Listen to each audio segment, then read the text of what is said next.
오늘은 에베소 교회에 보내는 말씀이란 제목으로 함께 말씀을 나누고자 합니다. 요한계시록 1장 4절에 보면 요한은 아시아에 있는 7교회에 편지하노니라고 말씀합니다. 요한계시록은 소아시아에 있는 7교회들에게 보내진 편지입니다. 요한계시록 2장과 3장에 걸쳐서 소아시아 7교회를 향한 주님의 말씀입니다.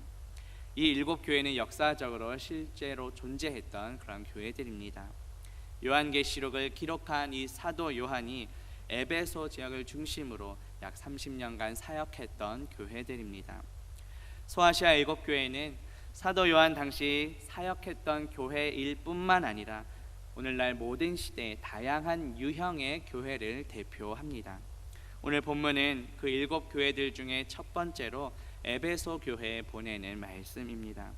1차적으로는 사도 요한 당시에 존재했던 그 에베소 교회를 향한 말씀이기도 하지만 주님의 몸된 교회인 우리 모두를 향한 말씀인 줄 믿고 우리의 삶에도 적용하는 저와 성도님들 되시기를 주님의 이름으로 축복합니다. 세 가지 살펴볼 텐데 먼저는 에베소 교회를 향한 주님의 칭찬과 격려입니다. 오늘 본문 1절 말씀 보시면 에베소 교회의 사자에게 편지하라. 오른손에 있는 7뼈를 붙잡고 7 금촛대 사이를 거니시는 이가 이르시되 라고 말씀합니다. 에베소는 기원전 133년부터 로마의 행정구역으로 편입된 소아시아 지역의 수도였습니다. 상업이 매우 발달하고 교통이 발달한 요충지입니다. 그곳에는 고대 7대 유물에 속했던 건물이 2개가 존재했는데 하나는 대극장이고 다른 하나는 아데미 신전이었습니다. 아데미 신전은 당시 에베소 지역의 우상 숭배가 얼마나 심했는지를 보여줍니다. 이렇게 우상 숭배가 심한 곳에 복음이 전해진 것은 바로 바울의 3차 전도 여행 때였습니다. 그 내용이 사도행전 18장 18절부터 19장 20절까지에 걸쳐서 내용이 나옵니다. 바울이 회당에 들어가 3달 동안 담대히 하나님 나라에 관하며 강론하며 권면하되 2해 동안 이같이 하니 에베소에 사는 유대인들과 헬라인들이 주 예수의 이름을 높이고 이와 같이 주의 말씀이 힘이 있어 흥왕하여 세력을 얻었다고 말씀합니다. 바울은 약 3년에 달하는 기간 동안 에베소 교회를 개척했습니다. 그리고 바울 이후에 에베소 교회는 디모데가 이제 이어서 목회를 하게 됩니다. 자, 성경 디모데전서 1장 1절부터 4절에 보면 그리스도 예수의 사도된 바울은 믿음 안에서 참 아들 된 디모데에게 편지하노니 너를 권하여 에베소에 머물라 한 것은 어떤 사람들을 명하여 다른 교훈을 가르치지 말며 신화와 끝없는 족보에 몰두하지 말게 하려 함이라고 말씀합니다. 이 에베소 지역은 반모섬에서 멀지 않은 도시입니다. 요한계시록을 기록한 사도 요한은 이 반모섬에서 유배 생활을 한 뒤에 여생을 마친 곳이 바로 에베소입니다. 이러한 배경을 가진 에베소 교회를 향해 누가 말씀하십니까? 1절 다시 한번 보면 에베소 교회 사자에게 편지하라. 오른손에 있는 7뼈를 붙잡고 7 금촛대 사이를 거니시는 이가 지금 말씀하고 계십니다. 이 원문에 보면 이르시되라는 단어가 맨 앞에 등장합니다. 이 단어를 히브리어로 번역하면 여호와께서 말씀하시기를이 됩니다. 이 구약의 여호와가 오늘 본문에서는 어떻게 소개되고 있습니까? 오른손에 7뼈를 붙잡고 7 금촛대 사이를 거니시는 이가 바로 여호와로 소개됩니다. 이분이 누구십니까? 구약의 여호와는 신약에서 주로 번역됩니다. 따라서 오른손에 7뼈를 붙잡고 7 금촛대 사이를 거니시는 이는 바로 우리 주 예수 그리스도이십니다. 예수님께서는 오른손에 7뼈를 붙잡고 7 금촛대 사이를 거니고 계십니다. 요한계시록 1장 20절에 보면 7뼈는 7교회의 사자요 7촛대는 7교회라고 해석해 주셨습니다. 이것은 예수님께서 교회를 붙드시고 통치하고 다스리고 계신다는 것을 의미합니다. 교회의 머리이신 예수 그리스도께서는 주님의 몸된 교회인 우리를 붙들고 계시고 우리를 통치하십니다. 멀리 떨어져 계신 것이 아니라 우리 사이를 거니시면서 늘 우리와 함께 하십니다. 우리와 늘 함께 하시며 우리를 붙드시고 다스리시는 그 예수 그리스도의 말씀에 순종하는 저와 성도님들 되시기를 주님의 이름으로 축복합니다. 우리와 이렇게 늘 함께 하시고 우리를 붙드시며 다스리시는 그 예수 그리스도께서 먼저 에베소 교회를 향해 칭찬과 격려를 하십니다. 본문 2절 말씀 보시면 내가 내 행위와 수고와 내 인내를 알고 또 악한 자들을 용납하지 아니한 것과 자칭 사도라 하되 아닌 자들을 시험하여 그의 거짓된 것을 내가 드러낸 것과 라고 말씀합니다. 예수 그리스도께서는 지금 무엇을 알고 계신다고 말합니까? 에베소 교회의 행위와 수고와 인내를 알고 계십니다. 이 행위는 믿음의 행위를 가리킵니다. 수고는 단순히 육체적으로 피곤한 것을 의미하는 것이 아니라 피를 흘릴 정도로 심각한 고통을 뜻합니다. 그리고 인내는 하나님의 말씀과 예수 그리스도를 증거하다가 받게 되는 그런 핍박을 의미합니다.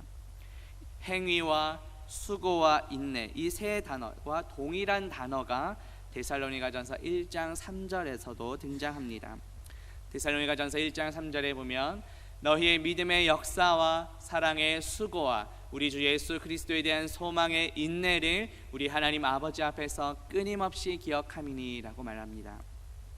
이것은 바울이 데살로니가 교회 성도들을 향해 기도하면서 감사했던 내용이었습니다. 믿음의 역사, 사랑의 수고, 소망의 인내, 이 세 가지가 데살로니가 교회 성도들의 삶 속에서 아름답게 열매를 맺고 있었다고 표현합니다. 야고보서에도 보면 야고보 역시 행함 없는 믿음은 곧 죽은 것이라고 했는데 그 행함과 오늘 본문에 나오는 역사가 동일한 단어입니다. 다시 말해 믿음의 역사는 예수 그리스도를 믿는 그 믿음 안에 굳게 서고 흔들리지 않고 하나님을 전적으로 신뢰하며 우리 삶에 나타나는 행동들을 가리킵니다. 사랑의 수고는 사랑으로 말미암은 수고를 의미합니다. 우리 지난주 수요 예배 때도 우리가 설명을 들었었는데 여기서의 사랑은 바로 아가페입니다. 받을 자격이 없는 죄인을 향한 하나님의 사랑을 의미합니다. 따라서 사랑의 수고는 하나님께 값없이 받은 그 은혜와 사랑에 감사해서 그 마음으로 다른 사람들을 섬기고 희생하는 그 수고를 의미합니다. 마지막으로 소망의 인내는 구원의 일을 시작하신 그 예수 그리스도께서 그 구원을 끝까지 붙드시고 마침내 완성하고 이루실 것을 믿음으로 바라보는 것입니다. 현재 우리가 겪는 그런 핍박과 박해, 고통스러운 상황들도 기쁨으로 묵묵히 견뎌내는 것입니다. 다시 오늘 본문으로 돌아와서 예수님께서는 에베소 교회에도 이러한 행위와 수고와 인내가 있다고 칭찬하십니다. 예수님께서는 또 무엇을 알고 계십니까? 2절 후반부에 보면 또 악한 자들을 용납하지 아니한 것과 자칭 사도라 하되 아닌 자들을 시험하여 그의 거짓된 것을 내가 드러낸 것을 칭찬하고 계십니다. 여기서의 악한 자들은 하나님의 말씀, 즉 율법을 무시하고 또 일반적인 윤리와 도덕성이 아예 없는 결여된 사람을 가리킵니다. 예수님께서는 에베소 교회가 그러한 악한 자들을 용납하지 않은 것에 대해 칭찬하셨습니다.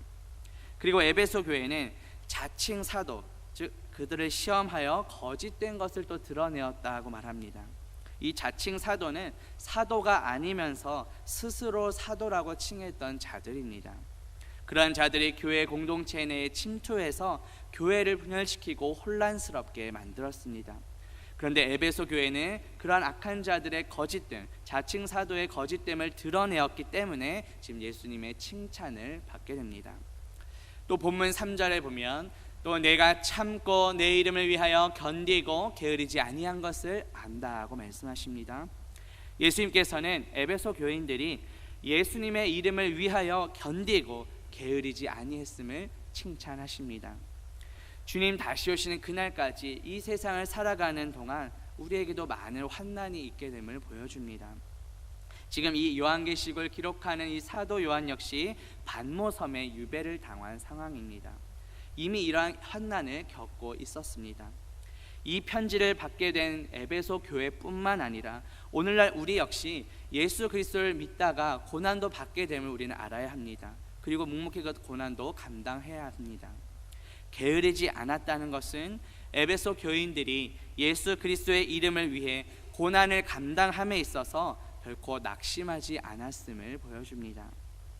우리의 삶 가운데 우리를 낙심하게 만드는 고난이 있습니까? 예수 그리스도를 믿는 가운데 받게 되는 어려움, 환난이 있으십니까? 신약성경 마태복음 5장 10절부터 12절에 보면 의를 위하여 박해를 받은 자는 복이 있나니 천국이 그들의 것임이라. 나로 말미암아 너희를 욕하고 박해하고 거짓으로 너희를 거슬러 모든 악한 말을 할 때에는 너희에게 복이 있나니 기뻐하고 즐거워하라. 하늘에서 너희의 상이 큼이라. 너희 전에 있던 선지자들도 이같이 박해하였다 하고 말씀합니다. 이 산상수훈 주님의 말씀처럼 예수 그리스도를 위하여 우리가 어려움을 당할 때 천국이 우리의 것임을 믿고 오히려 기뻐하며 즐거워할 수 있는 저와 성도님들 되시기를 주님의 이름으로 축복합니다. 본문 6절 말씀 보시면 오직 내게 이것이 있으니 내가 니골라당의 행위를 미워하는도다. 나도 이것을 미워하노라 하고 말씀합니다. 니골라당의 이 문자장의 뜻은 백성을 정복하다라는 뜻입니다. 히브리어로 발람과 동일한 의미입니다. 따라서 이 니골라당은 발람이나 또 그 발람을 추종하는 자들을 가리킵니다. 또 그 발람을 추종하는 자들과 매우 공통적인 특징을 가지고 있었습니다. 요한계시록 2장 14절에 보면 그러나 내게 두어 가지 책망할 것이 있나니 거기 내게 발람의 교훈을 지키는 자들이 있도다. 발람이 발락을 가르쳐 이스라엘 자손 앞에 걸림돌을 놓아 우상의 제물을 먹게 하였고 또 행음하게 하였다고 말씀합니다. 니골라당은 이러한 발람의 교훈을 지키는 자들과 동일하게 우상의 제물을 먹게 하고 행음하게 만드는 자들이었습니다. 다시 말해 백성들을 미혹하여 죄악된 길로 빠지게 만드는 자들이었습니다. 그런데 에베소 교회는 지금 어떤 것 때문에 주님의 칭찬을 받게 됩니까? 이러한 니골라당의 행위를 미워했습니다. 예수님께서 나도 이것을 미워한다 하고 말씀하십니다. 이단은 진리가 아닌 것으로 성도들을 미혹합니다. 겉으로는 그럴듯해 보이지만 사실상은 다른 진리, 비진리입니다. 오직 예수 그리스도만이 유일한 진리이십니다. 그렇다면 우리는 무엇을 미워합니까? 참 진리이신 예수 그리스도께서 미워하시는 것을 우리도 미워해야 합니다. 그러할 때 오늘 본문에 나온 에베소 교회처럼 우리는 주님의 칭찬을 받습니다. 주님께서 미워하시는 그 죄악들을 우리도 함께 미워하며 참 진리 되시는 예수 그리스도만을 따라가는 저와 성도님들 되시기를 주님의 이름으로 축복합니다. 두 번째 살펴볼 내용은 에베소 교회를 향한 주님의 책망과 권면입니다. 앞서 2절과 3절, 6절의 내용이 에베소 교회를 향한 주님의 칭찬과 격려였다면 이제 살펴볼 4절과 5절 말씀은 에베소 교회를 향해 주님께서 책망하시고 권면하시는 내용입니다.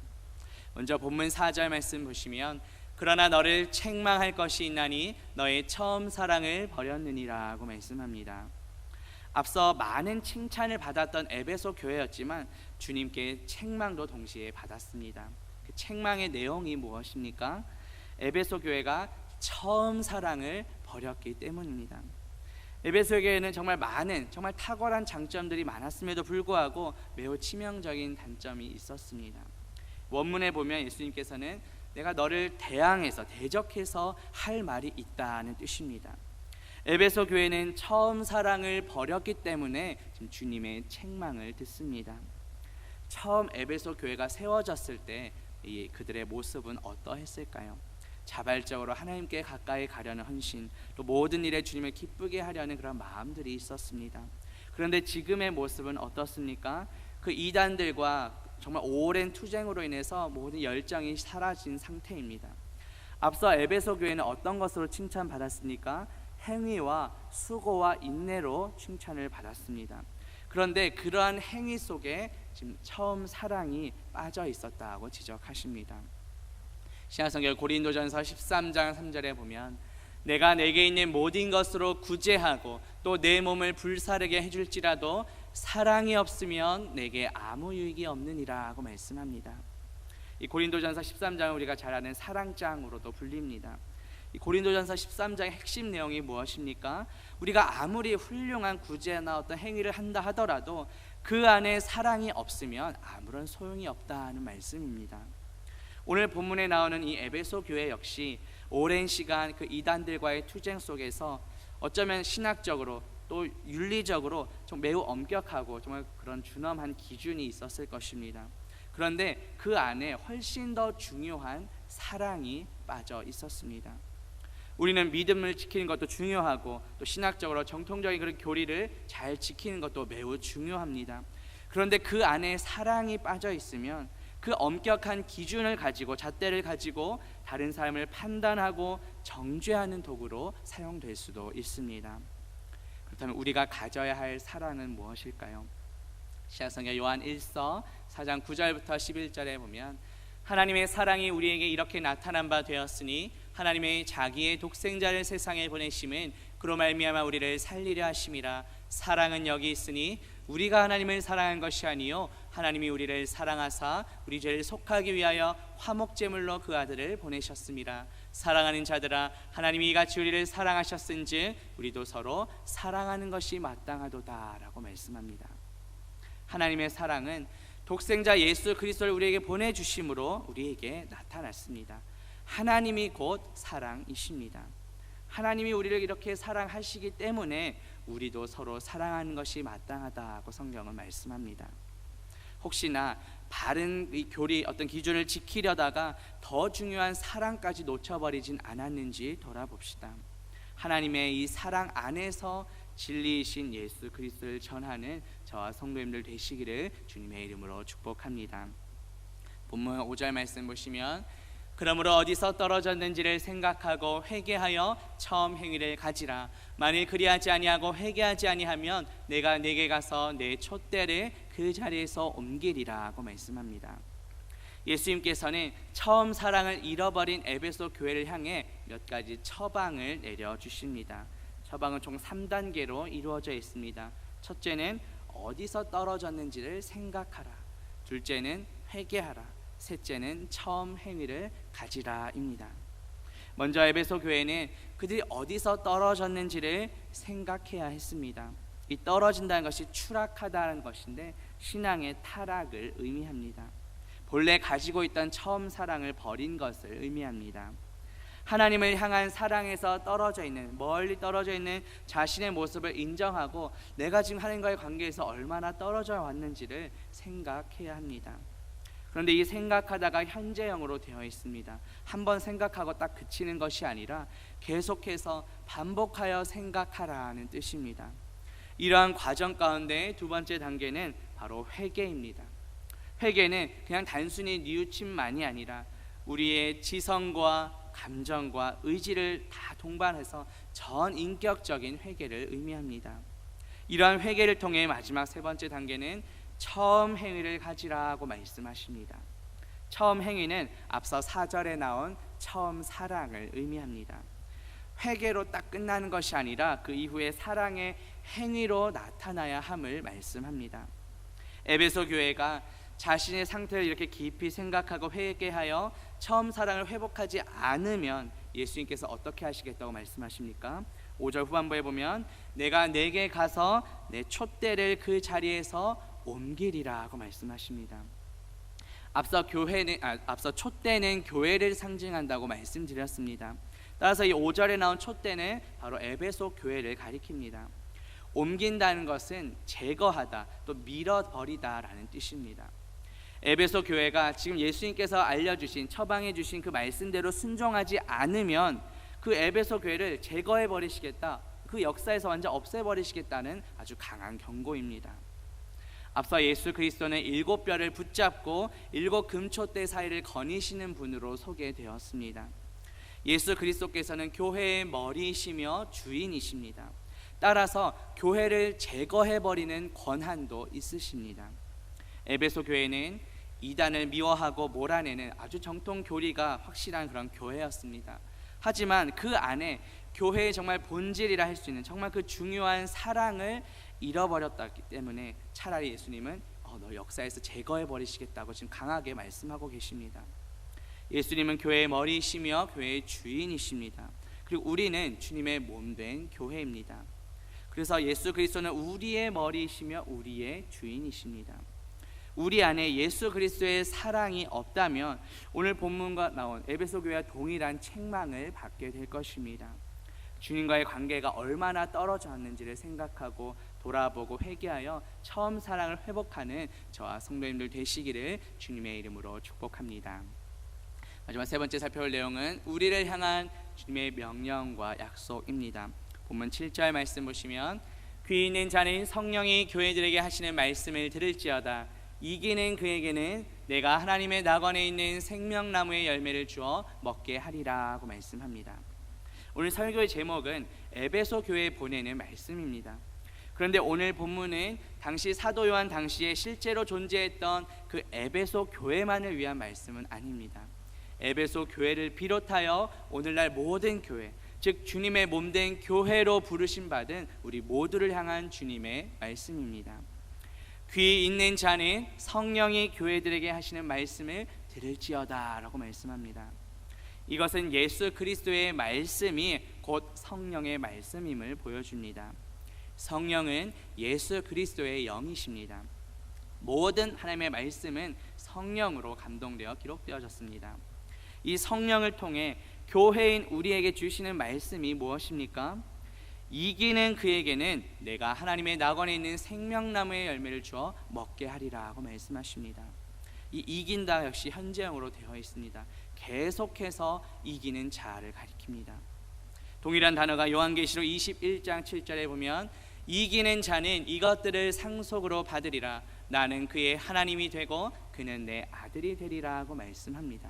곧 이기는 자는 우리 교회인 우리를 가리킵니다. 이기는 자가 종말의 때에 누리게 되는 주님의 약속이 무엇입니까? 하나님의 나라를 우리가 교회인 우리가 상속받고 하나님이 우리의 하나님이 되시며 우리는 하나님의 자녀로서 영원토록 살아가게 될 것이라는 주님의 약속입니다.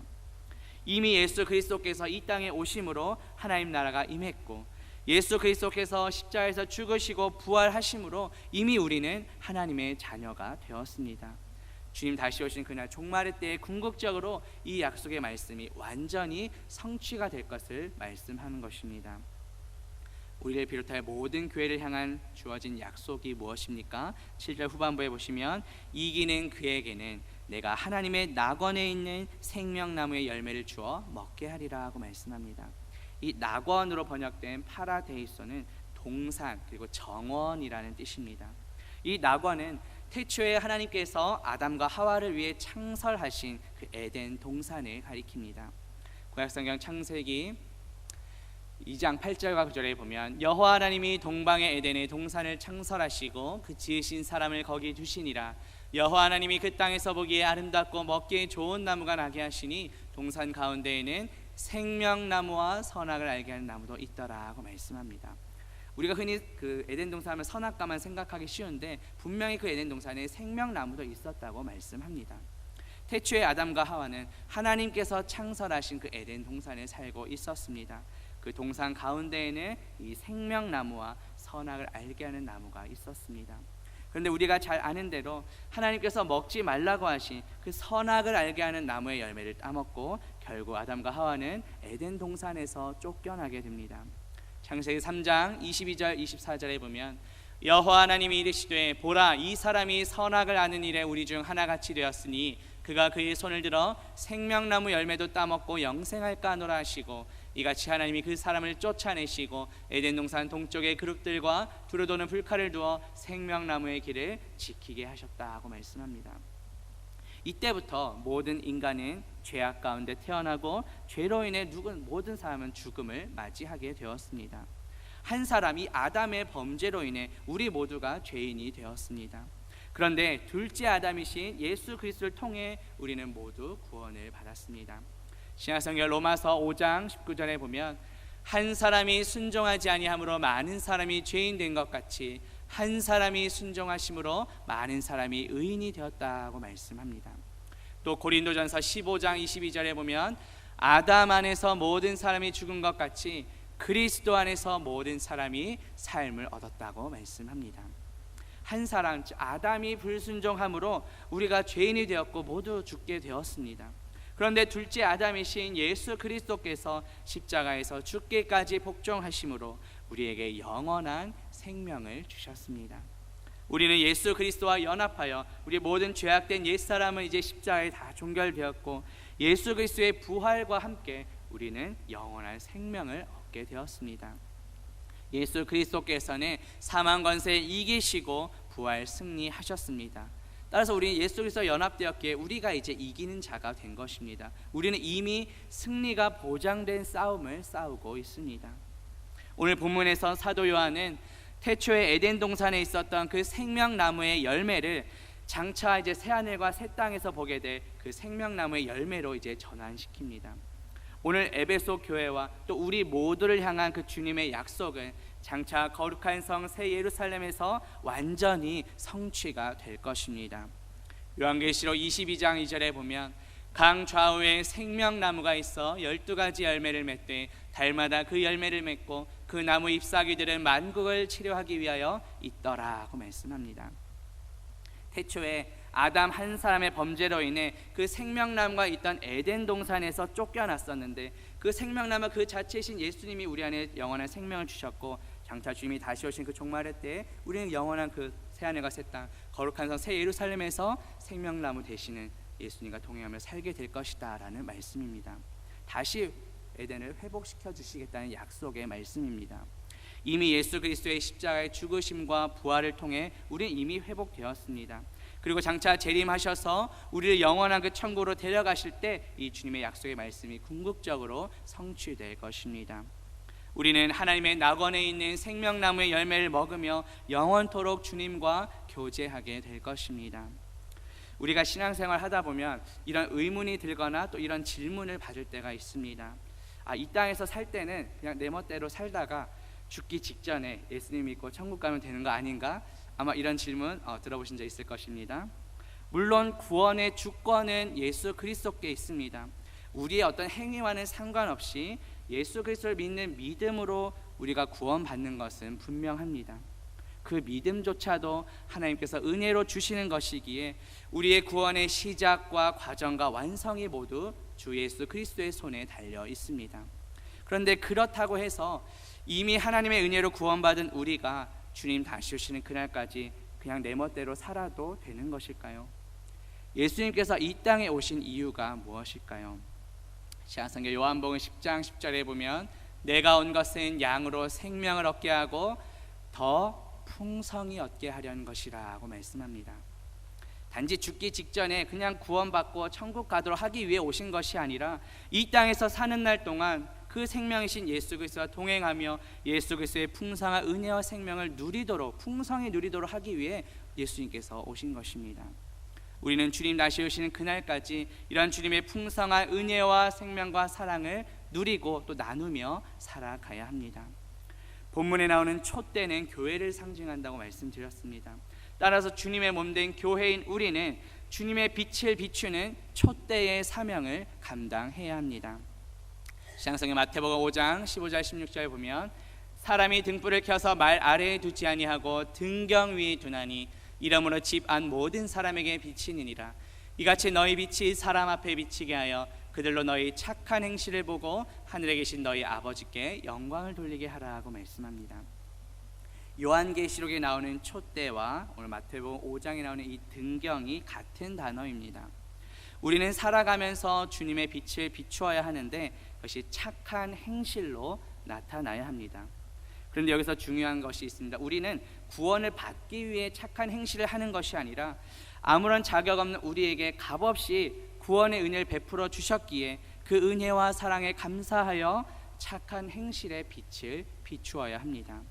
그런데 여기서도 나의 착한 본성과 의로움이 아니라 우리 안에 계시는 예수 그리스도의 그 선하심, 그 빛이 나타나야 합니다. 아무런 자격 없는 우리에게 값없이 은혜를 베풀어 주신 그 사랑, 그 구원의 첫사랑을 잃어버리지 않고 베풀며 살아갈 때 주님께서는 생명나무의 열매를 주시겠다고 약속하십니다. 이것이 주님의 몸된 교회인 우리를 향한 주님의 명령과 약속입니다. 이 약속의 말씀을 붙잡고 주님 다시 오시는 그날까지 참 생명이신 예수 그리스도의 사랑을 전하며 살아가는 저와 성도님들 되시기를 주님의 이름으로 축복합니다. 말씀을 맺으려 합니다. 오늘 말씀은 에베소 교회를 향한 말씀이면서 동시에 주님의 몸된 교회로 부름받은 우리 모두를 향한 주님의 말씀입니다. 우리는 죄와 비진리는 미워하되 그 주님의 사랑 안에서 진리고 생명이신 예수 그리스도를 전해야 합니다. 주님 다시 오시는 그날까지 값없이 받은 그 은혜와 사랑을 전하며 살다가 주님께서 약속하신 그 생명나무의 열매를 먹는 저와 성도님들 되시기를 주님의 이름으로 축복합니다. 기도합니다. 하나님 아버지, 오늘 말씀을 통해 에베소 교회를 향한 주님의 칭찬과 책망과 약속이 무엇인지 살펴보게 하시니 감사합니다. 에베소 교회를 향한 말씀은 곧 주님의 몸된 교회로 부름받은 우리 모두를 향한 말씀인 줄 믿습니다. 죄와 비진리는 미워하되 주님의 사랑 안에서 진리요 생명이신 예수 그리스도를 전하게 하옵소서. 주님 다시 오시는 그날까지 값없이 받은 은혜와 사랑을 전하며 살다가 주님께서 약속하신 생명나무의 열매를 먹는 우리 모두가 되게 하옵소서. 예수 그리스도의 이름으로 기도합니다. 아멘.